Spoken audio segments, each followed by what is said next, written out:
FORA.tv. The world is thinking.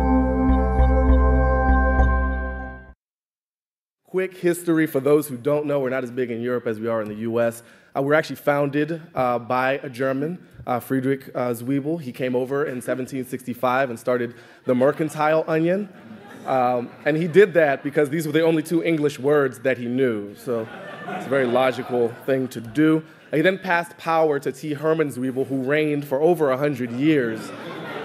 In 2001, that's not the date of death. That's the date he left the Earth's atmosphere in a rocket, vowing to return when there was a cure for the old. So he's still waiting for that.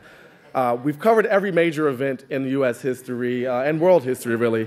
Earthquake marking the least gay day in San Francisco history. We obviously remember the great moon landing, of course, which is, everyone knows that, has that headline in their living room. And of course, when George W. Bush took office, we covered his inauguration speech like no one else. Our long national nightmare of peace and prosperity is finally over, and that proved frighteningly accurate. So as a publisher, this kind of combines some of what Loic was talking about with trying to be more mainstream with this whole real-time term, and what Raj was talking about with publishers trying to be where their audience and community are. At the Onion, we've taken steps to do just that. We've gone from a weekly print newspaper to multimedia formats to really intervening in the experience of the real-time web. Here are 3 quick examples. There's nothing like real-time, to compare to real-time publishing outside of an election. There are exit polls, there's accusations of fraud, there are a lot of speculation before the polls actually close. And in 2008, a movement started called Twitter Vote Report, where people accurately tried to relay what was going on at their polling stations, who they voted for, what were the conditions. And so what we did at The Onion is, throughout the day, we interrupted this hashtag on Twitter with our own Twitter vote reports. So you have this example here, Christopher Nathan's 18 cast an informed vote for president and half a dozen ignorant votes for mayor, governor, county sheriff, and some ballot initiative about term limits or banks or something.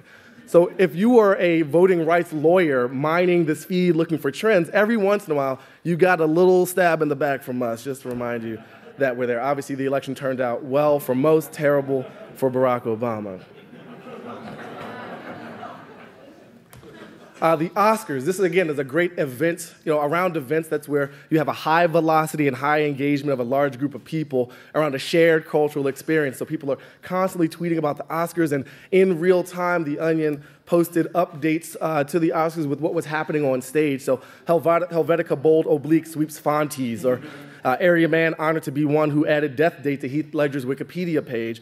Now that was a way of recirculating existing content, but we also wrote new content just for this beautiful cultural moment. Film star Charlton Heston passed away in April at age 84. He's survived by 5 guns, 14 grand guns, and 11 great grand guns.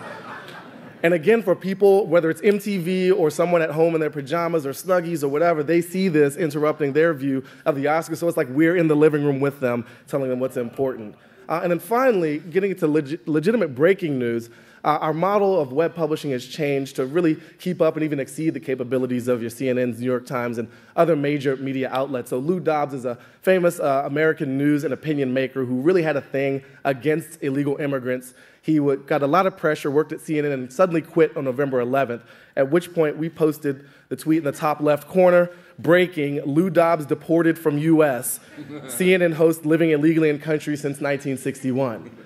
You click through that, you got a 2-graph update, said we're pursuing this developing story, and the next day we posted the full thing with photos of his Latin American family and him being hauled away by DHS. The irony was beautiful, the comedy was true.